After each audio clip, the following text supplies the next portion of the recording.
ನೀವು ನೋಡ್ತಿದ್ದೀರಾ state news dot live. ನಾನು ಕಲಾನ್ವಿತಾ ಜೈನ್ ಕೆರ್ವಾಶೆ. ಇದೀಗ ನನ್ನ ಜೊತೆ ಇದ್ದಾರೆ ಬಿಗ್ ಬಾಸ್ ಖ್ಯಾತಿಯ ಕಾರ್ತಿಕ್ ಮಹೇಶ್ ಅವರು. ಬನ್ನಿ ಅವ್ರ ಜೊತೆ ಮಾತನಾಡಿಸ್ತಾ ಹೋಗೋಣ. ಹಾಯ್ ಕಾರ್ತಿಕ್ ಅವರೇ, ಹೇಗಿದ್ದೀರಾ? ನಾನ್ ಚೆನ್ನಾಗಿದ್ದೀನಿ ಮೇಡಮ್, ನೀವ್ ಹೇಗಿದ್ದೀರಾ? ಈಗ ಹೊಸ ಸಿನಿಮಾ ಸೀತಾರಾಮರಾಜು, ನಿಮ್ಮ ಪಾತ್ರ ಬಗ್ಗೆ ಹೇಳೋದಾದ್ರೆ ಎಷ್ಟು ಎಕ್ಸೈಟೆಡ್ ಆಗಿದ್ದೀರಾ, ಎಷ್ಟು ಖುಷಿಯಲ್ಲಿದ್ದೀರಾ ಅಂತ? ಆ ಪಾತ್ರದ ಬಗ್ಗೆ ಏನಂತ ಹೇಳಿ, ಅಂದ್ರೆ ಅಫ್ಕೋರ್ಸ್ ಪ್ರತಿಯೊಂದು ಪಾತ್ರ ಮಾಡುವಾಗ ಎಕ್ಸೈಟ್ಮೆಂಟ್ ಅನ್ನೋದು ಇದ್ದೇ ಇರುತ್ತೆ. ಅಂದ್ರೆ ನಾವು ಅದನ್ನ ಸ್ಕ್ರಿಪ್ಟ್ ಇಂದ ಡೈಲಾಗ್ಸ್ ಇಂದ ಹಿಡಿದು ಕ್ಯಾಮ್ರಾ ಮುಂದೆ ಆಕ್ಟ್ ಮಾಡುವಾಗಿಂದ ಹಿಡಿದು ಸ್ಕ್ರೀನ್ ಮೇಲೆ ತರುವವರೆಗೂ ನಮ್ಗೆ ಆ ಒಂದು ಎಕ್ಸೈಟ್ಮೆಂಟ್ ಇದ್ದೇ ಇರುತ್ತೆ, ಅದಿರ್ಲೇಬೇಕು. ಸೊ ಎಕ್ಸೈಟ್ಮೆಂಟ್ ಖಂಡಿತ ಇದೆ. ಅಂಡ್ ಜನ ನೋಡಿ ಹೇಗೆ ರೆಸ್ಪಾನ್ಸ್ ಮಾಡ್ತಾರೆ ಅನ್ನೋ ಅವ್ರ ರೆಸ್ಪಾನ್ಸ್ಗಳು ನೋಡುವಂತಹ ಆಸೆ ಕೂಡ ಇದೆ. So just waiting, fingers crossed. ಈಗ ಬ್ಯಾಕ್ ಟು ಬ್ಯಾಕ್ ಸಿನಿಮಾಗಳನ್ನ ಬರ್ತಾ ಇದ್ರೆ, ಸಿನಿಮಾಗಳಲ್ಲಿ ಲಾಸ್ಟ್ ಟೈಮ್ ರಾಮ ರಸ ಸಿನಿಮಾಗಳಲ್ಲಿ ಬಂದ್ರಿ, ಈಗ ಸೀತಾರಾಮರಾಜು. ಎಷ್ಟು ಸಿನಿಮಾಗಳನ್ನ ನೀವು ತೊಡಗಿಸಿಕೊಂಡಿದ್ದೀರಾ? ಹೇಗಿದೆ ಶೂಟಿಂಗ್ಸ್, ಹೇಗಿದೆ ಲೈಫ್ ಅಂತ? ಚೆನ್ನಾಗಿ ಇದೆ, ಆಕ್ಚುಲಿ ಚೆನ್ನಾಗಿ ನಡೀತಾ ಇದೆ. ಅಂದ್ರೆ ದೇರ್ ವಾಸ್ ಟೈಮ್, ಅಂದ್ರೆ ತುಂಬಾ ಬಿಗ್ ಬಾಸ್ ಹೊರಗಡೆ ಬಂದು ತುಂಬಾ ಬಿಸಿ ಇದ್ದು, ಸಿನಿಮಾಗಳಿಗೆ ಅಂದ್ರೆ ಕತೆಗಳು ಕೇಳ್ತಾ ಇದ್ದು, ಅವಾಗ ತುಂಬಾ ಕಾನ್ಸಂಟ್ರೇಟ್ ಮಾಡಕ್ ಆಗ್ತಿಲ್ಲ. ಇಮಿಡಿಯೇಟ್ಲಿ ಮಾಡಿದ್ದು ರಾಮರಸ. ಸೊ ಅದು ಪೋಸ್ಟ್ ಪ್ರೊಡಕ್ಷನ್ ಕೆಲಸ ನಡೀತಾ ಇದೆ. ಸೊ ಈ ವರ್ಷ ರಾಮರಸ ರಿಲೀಸ್ ಆಗುತ್ತೆ. ಅಂಡ್ ದೆನ್ ಮತ್ತಿನ್ನೊಂದ್ 2 ಸಿನಿಮಾ ಅನೌನ್ಸ್ ಆಯ್ತು. ಒಂದು ರಿಚಿ ರಿಚ್ ಅಂತ ಸೋನಿ ಸರ್ ಜೊತೆ, and then we are working on that too. ಮತ್ತೆ ಇನ್ನೊಂದು ಸಿನಿಮಾ ಕನಕ ಅವ್ರ ಜೊತೆ ಮಾಡ್ತಾ ಇದ್ದೀವಿ. ಸೊ ಬಿಫೋರ್ ದ್ಯಾಟ್ ಈ ಒಂದು ಸಿನಿಮಾ ಮುಹೂರ್ತ ಅನೌನ್ಸ್ ಮಾಡೋಣ ಅಂತ, ಎಲ್ಲ ಸಿನಿಮಾ ಒಟ್ಟಿಗೆ, ನಮ್ ಪ್ರೊಡಕ್ಷನ್ 3 ಸಿನಿಮಾ ಒಟ್ಟಿಗೆ ಮಾಡ್ತಿರೋದ್ರಿಂದ ಈ ಸಿನಿಮಾನು ಅನೌನ್ಸ್ ಮಾಡೋಣ ಅಂತ ದೇವ್ ಅನೌನ್ಸ್ಡ್ ಇಟ್. ಇಮಿಡಿಯೇಟ್ಲಿ ದರ್ಶನ ಅನ್ನೋ ಸಿನಿಮಾ ಸೆಟ್ ಇರುತ್ತೆ ನೆಕ್ಸ್ಟ್ 2 ದಿನದಿಂದ. ನಾವು ವಿ ಆರ್ ವೇಟಿಂಗ್ ಫಾರ್ ಮಳೆಗಾಲ. ಸೊ ಖುಷಿ ಆಗ್ತಿದೆ, ಅಂದ್ರೆ ಸಿನಿಮಾ ಮಾಡ್ತಾ ಇದೀವಿ, ಅದ್ರ ತಕ್ಕಂಗೆ ಸಿನಿಮಾ ರಿಲೀಸ್ ಆಗಿ ಜನ ಅದನ್ನ ಅಪ್ಕೊಂಡ್ಬಿಟ್ರಂತೂ ಆಶೀರ್ವಾದ ಮಾಡ್ದಂಗಾಗುತ್ತೆ. ಈಗ ಒಂದಿಷ್ಟು ಮಾತುಗಳಿದೆ, ಥಿಯೇಟರ್ ಜನ ಬರಲ್ಲ ಅಂತ. ಅದಕ್ಕೆ ಏನಂತೀರಾ ಅಂತ? ಸುಳ್ಳು, ಅದು ಬರಲ್ಲ ಅನ್ನೋದು ಸುಳ್ಳು. ಏನಕ್ಕೆ ಬರಲ್ಲ? ನಾವು ಒಳ್ಳೆ ಸಿನಿಮಾ ಮಾಡಿದ್ರೆ ಅವ್ರಿಗೆ ಎಂಟರ್ಟೈನ್ಮೆಂಟ್ ಕೊಟ್ರೆ 100% ಬರ್ತಾರೆ. ಇವಾಗಿನ ಮಟ್ಟಿಗೆ ನಾವು ಸಿನಿಮಾಗೆ ಅದ್ ಯಾವ ರೀತಿ ಆಗಿದೆ ಅಂದ್ರೆ, ಸಿನಿಮಾ ನೋಡೋಣ ಸ್ವಲ್ಪ ಬೇಜಾರಾಗಿದೆ ಅಂತ ಬರೋರಿಗೆ ನಾವು ಎಂಟರ್ಟೈನ್ಮೆಂಟ್ ಕೊಟ್ಟು ಕಳಿಸಿಲ್ಲ ಅಂತಂದ್ರೆ, ಅಯ್ಯೋ ಇಲ್ಲಿ ಯಾಕೆ ಬಂದೆ ಅಂತ ಅನ್ಸಿದ್ರೆ ಅವ್ರ ಮೂಡ್ ಹಂಗೆ ಆಗುತ್ತೆ. ಒಂದಷ್ಟು ಸಮಯ ಹಂಗೆ ಆಗಿದೆ. ಹಂಗಾಗಿ ನನ್ಗನ್ಸೋದು ಒಳ್ಳೆ ಸಿನಿಮಾ ಅಂತ ಕೊಟ್ರೆ 100%, ಅಂದ್ರೆ ಬೇರೆ ಎಲ್ಲಾ ಭಾಷೆಗಳನ್ನು ನೋಡಿ ಇಷ್ಟಪಟ್ಟು ಬೆಳೆಸ್ತೀವಿ. ಇಲ್ಲಿಂದ ಎಷ್ಟೋ ಆದಾಯ ಬೇರೆ ರಾಜ್ಯಕ್ಕೆ ಹೋಗುತ್ತೆ. ಹಂಗಿದ್ದಾಗ ನಮ್ಗೆ ಯಾಕೆ ಬರಲ್ಲ? ಬಂದೇ ಬರ್ತಾರೆ. ಒಳ್ಳೆ ಸಿನಿಮಾ ಮಾಡಿದ್ರೆ ಬಂದೇ ಬರುತ್ತೆ. ಈಗ ಬಿಗ್ ಬಾಸ್ ನಂತರ ಅಷ್ಟು ಗ್ಯಾಪ್ ಏನಕ್ಕೆ ತಗೊಂಡ್ರಿ ಅನ್ನುವಂತ ಪ್ರಶ್ನೆ ಇದೆ. ಗ್ಯಾಪ್ ನಾನ್ ತಗೊಂಡಿಲ್ಲ, ನಾವು ಕೆಲಸ ಮಾಡ್ತಾನೆ ಇದೀವಿ.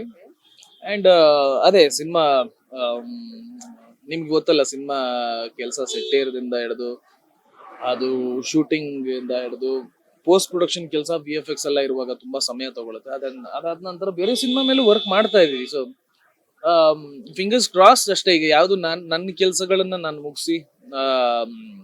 ಮುಗಿಸಿರ್ತೀನಿ, ರಿಲೀಸ್ ಆಗೋವರೆಗೂ ಅದು ಎಷ್ಟೋ ಕೆಲಸಗಳಿರುತ್ತೆ ಸಿನಿಮಾ ಬ್ಯಾಲೆನ್ಸ್ ಅಂತ.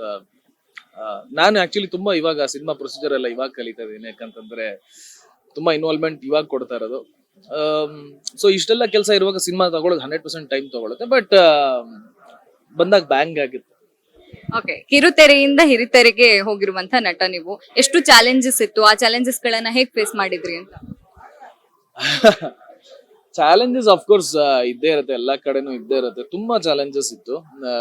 ಫಾರ್ ಎಕ್ಸಾಂಪಲ್, ನಿಮ್ಗೆ ವೆನ್ ಯುವರ್ ಇನ್ ಟಿವಿ, ಅಂದ್ರೆ ನಿಮ್ನ ಕಾಸ್ಟ್ ಮಾಡಕ್ ಹೋಗಲ್ಲ ತುಂಬಾ ಜನ ಡೈರೆಕ್ಟರ್ಸ್ ಆಗ್ಲಿ ಅಥವಾ ಪ್ರೊಡ್ಯೂಸರ್ಸ್ ಆಗ್ಲಿ.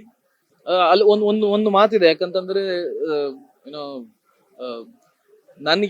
ನಾನು ಕೇಳ್ಪಟ್ಟಿದ್ದು ಏನಂತಂದ್ರೆ, ಸಿನಿಮಾ ಏನೋ ಫ್ರೀ ಆಗಿ ನಾವು ಟಿವಿಲಿ ಬರ್ತಾ ಇದೀವಿ, ಜನ ನೀನು ದುಡ್ಡು ಕೊಟ್ಬಿಟ್ಟು ನೋಡಕ್ ಯಾಕೆ ಬರ್ತಾರೆ ಅನ್ನೋ ಒಂದು ಮಾತಿದ್ ಯಾರೋ ಒಬ್ರು ನನಗೆ ಕೇಳಿದ್ರು.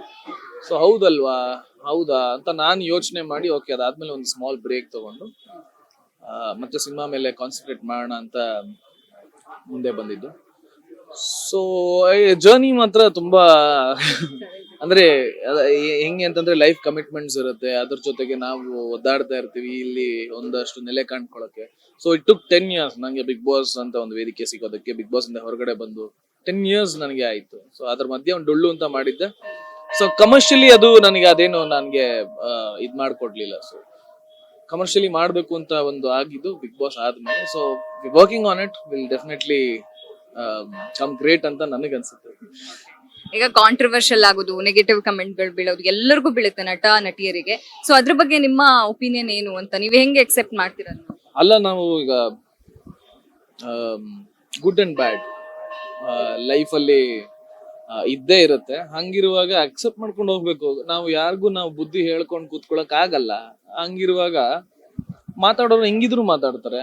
ನೀವು ತುಂಬಾ ಚೆನ್ನಾಗಿ ಸಿನಿಮಾ ಕೊಟ್ಟಾಗ, ಫಾರ್ ಎಕ್ಸಾಂಪಲ್ ನಮ್ಮ ಹೆಮ್ಮೆಯ ಸಿನಿಮಾ KGF ಅಂತ ಸಿನಿಮಾ ಕೊಟ್ಟಾಗ ಅಲ್ಲೂ ಏನೋ ತಪ್ಪು ಹುಡ್ಕಕ್ ಕಂಡಿಡಿಯಕ್ಕೆ ಮಾಡ್ತಾರೆ. ಸೊ ಪರ ವಿರೋಧಗಳು ಇದ್ದೇ ಇರುತ್ತೆ. ಆದ್ರೆ ನಾವ್ ಎಷ್ಟು ಚೆನ್ನಾಗಿ ಮಾಡಿದೀವಿ, ನಮ್ಮನ್ನ ಇಷ್ಟಪಡೋರ್ಗ್ ನಾವು ಮೆಚ್ಚಿದೀವ, ಅದು ಇಂಪಾರ್ಟೆಂಟ್. ಸೊ ಅದೇ ರೀತಿ ನಾವು ಕೆಲಸ ಮಾಡ್ತೀವಿ. ನನಗೂ ಅಷ್ಟೇ, ಈಗ ಆಫ್ಟರ್ ಬಿಗ್ ಬಾಸ್ ಸುಮಾರು ನೆಗೆಟಿವ್ ಕಾಮೆಂಟ್ಸ್ ಬಂತು, ಅದ್ ಮಾಡ್ಬಿಟ್ಟ ಇದ್ ಮಾಡ್ಬಿಟ್ಟ, ಏನೋ ಫ್ಲೂಕಲ್ ಗೆದ್ಬಿಟ್ಟ, ಹಂಗೆ ಹಿಂಗೆ ಅಂತ. ನಾನು ಯಾವುದಕ್ಕೂ ರೆಸ್ಪಾನ್ಸ್ ಮಾಡ್ಲಿಲ್ಲ, ಯಾವ್ದಕ್ಕೂ ತಲೆ ಕೆಡ್ಸ್ಕೊಳ್ಳಿಲ್ಲ. ಅದಕ್ಕೆಲ್ಲ ಉತ್ತರ ಕೊಡ್ತಾ ಕೂತ್ಕೊಂಡ್ರೆ ನಮ್ಮ ಸಮಯ ಹಾಳಾಗುತ್ತೆ, ನಮ್ಮ ಮನ್ಸು ನೆಮ್ಮದಿ ಕೆಡುತ್ತೆ. ಸೊ ನಾನು ಕೆಟ್ಟದ ಬಗ್ಗೆ ನಾನು ಯಾವತ್ತೂ ಯೋಚನೆ ಮಾಡಲ್ಲ. ಕೆಟ್ಟದ ನೆಗೆಟಿವಿಟಿ ಅಬ್ಸರ್ವ್ ಅಫ್ಕೋರ್ಸ್ ನೋಡ್ತೀನಿ, because I want to know what people are talking. So ನೋಡ್ತೀನಿ, ನೋಡ್ಬಿಟ್ಟು ಓಕೆ ನಿಮ್ಗೆ ಎಲ್ಲಿ ಉತ್ತರ ಕೊಡ್ಬೇಕು ಅದ್ ನಾನು ಉತ್ತರ ಕೊಡ್ತೀನಿ. ನನ್ನ ಕೆಲಸ ನಾನು ಮಾಡ್ತೀನಿ, ನನ್ನ ಕೆಲಸದಲ್ಲಿ ನಾನು ಉತ್ತರ ಕೊಡ್ತೀನಿ ಅಂತ ನಾನು, that's how I work, I believe. ತುಂಬಾ ಚೆನ್ನಾಗಿದೆ. ಅಂದ್ರೆ 3 ವರ್ಡ್ ನಾನು ಹೇಳ್ತೀನಿ, ಅದ್ರ ಬಗ್ಗೆ ನೀವೇನ್ ಅನ್ಸುತ್ತೆ ಅಂತ. ಜೀವನ ಅಂತಂದ್ರೆ ಏನ್ ನಿಮ್ ಪ್ರಕಾರ? ಇದೆಲ್ಲೋ ನಾನು ಕೇಳಿದ್ದೆ. ಬದುಕು, ಜೀವನ, ಬದುಕನ್ನ ಬದುಕದೇ ಒಂದು ಬದುಕಂತೆ. ಸೊ ಅದು ನೆಮ್ಮದಿಯಾಗಿರ್ಬೇಕು. ಜೀವನ ಅಂದ್ರೆ ನೆಮ್ಮದಿ ಇದ್ರೆ ಅದೇ ಒಂದು ದೊಡ್ಡದು. ಆಕ್ಚುಲಿ ಫ್ಯಾಮಿಲಿ, ಜಗತ್ತು. ಫೇಲ್ಯೂರ್ ಇರ್ಬೇಕು ಮನುಷ್ಯನ ಜೀವನದಲ್ಲಿ, ಫೇಲ್ಯೂರ್ ಇರ್ಬೇಕು. ಯಾಕೆ ಅಂತಂದ್ರೆ ಒಬ್ಬ ಫೇಲ್ಯೂರ್ ಇದ್ದಾಗ್ಲೇನೆ ನಾವು ಗೆಲುವನ್ನ ಅರಗಿಸ್ಕೊಳ್ಳೋಕ್ ಸಾಧ್ಯ ಆಗೋದು ಅಂತ ನಾನ್ ನಂಬ್ತೀನಿ. ಯಾಕಂತಂದ್ರೆ ಒಂದೇ ಸಲ ಗೆಲುವು ಬಂದ್ಬಿಟ್ರೆ ಅದನ್ನ ತಲೆಗೆ ತಗೊಂಡ್ಬಿಡ್ತಾರಂತೆ. ಸೊ ಫೇಲ್ಯೂರ್ ಇದ್ದಾಗ ಗೆಲುವನ್ನ ಏನೋ ಸೆಲೆಬ್ರೇಟ್ ಮಾಡೋದು ಹೇಗೆ, ಅತಿಯಾಗೂ ಸೆಲೆಬ್ರೇಟ್ ಮಾಡಬಾರ್ದು, ತೀರಾ ಸಬ್ಸೈಡು ಆಗ್ಬಾರ್ದು. ಬ್ಯಾಲೆನ್ಸ್ಡ್ ಆಗಿರ್ಬೇಕು ಲೈಫ್. ದಟ್ ಈಸ್ ವೆನ್ ಎಲ್ಲ ಬ್ಯಾಲೆನ್ಸ್ ಆಗಿರೋದು. ಸೊ ಫೇಲ್ಯೂರ್ ಇರ್ಬೇಕು ಮನುಷ್ಯನ ಜೀವನದಲ್ಲಿ. ಕೊನೆಯದಾಗಿ ನಿಮ್ಮನ್ನ ಪ್ರೀತಿಸುವಂತ ಜನರಿಗೆ ಏನ್ ಹೇಳ್ತೀರಾ ಅಂತ? ಐ ಆಲ್ವೇಸ್ ಸೇ, ನನ್ಗೆ ತುಂಬಾ ಸಪೋರ್ಟ್ ಮಾಡಿರುವ ಎಲ್ಲ ಜನರಿಗೆ ನಾನು ತುಂಬಾ ಆಭಾರಿಯಾಗಿದ್ದೀನಿ. ನಾನು ನಿಮ್ಮ ನಂಬಿಕೆಯನ್ನ, ನೀವು ನನ್ನ ಮೇಲೆ ಇರೋ ವಿಶ್ವಾಸನ ನಾನು ಯಾವತ್ತೂ ನಾನು ಸುಳ್ಳು ಮಾಡಲ್ಲ. ಒಳ್ಳೆ ಸಿನಿಮಾಗಳ ಕೆಲಸ ಮಾಡ್ತೀನಿ ಅಂಡ್ ಬೇರೆ ಕೆಲಸಗಳಲ್ಲೂ ತೊಡ್ಕೋತೀನಿ ಅಂತ ಹೇಳೋದಕ್ಕೆ ಇಷ್ಟಪಡ್ತೀನಿ. ಅಂದ್ರೆ ಸೊಸೈಟಿಗೆ ನನ್ನ ಕಡೆಯಿಂದ ಏನ್ ಸಾಧ್ಯವಾಗುತ್ತೋ ಮಾಡುವಂತಹ ಪ್ರಯತ್ನ 100% ಮಾಡ್ತೀನಿ. Thank you. ನನಗೆ ಇದುವರೆಗೂ ಯಾವ ರೀತಿ ಸಪೋರ್ಟ್ ಆಗಿತ್ತೋ, ಯಾವ ರೀತಿ ಸಪೋರ್ಟ್ ಮಾಡಿದ್ರು, ಇನ್ ಮುಂದೆನು ಅದೇ ರೀತಿ ಸಪೋರ್ಟ್ ಮಾಡಿದ್ರೆ ಇನ್ನು ಮುಂದೆ ಬೆಳೆಯೋದಕ್ಕೆ ತುಂಬಾ ಸಹಕಾರ ಆಗುತ್ತೆ. Thank you so much. Thank you Karthik ಅವರೇ, ಒಳ್ಳೇದಾಗ್ಲಿ, ಇನ್ನಷ್ಟು ಬೆಳೀರಿ ನೀವು, ಆದಷ್ಟು ಸಿನಿಮಾಗಳು ನಿಮಗೆ ಸಿಗ್ಲಿ ಅಂತ ಹೇಳ್ತಾ thank you for the opportunity. And ಇದಾಗಿತ್ತು ಕಾರ್ತಿಕ್ ಮಹೇಶ್ ಅವ್ರ ಜೊತೆಗಿನ ಮಾತುಕತೆ. ಕ್ಯಾಮ್ರಾ ಪರ್ಸನ್ ವೆಂಕಟೇಶ್ ಜೊತೆ Kalanvita Jain, state news .live Bengaluru.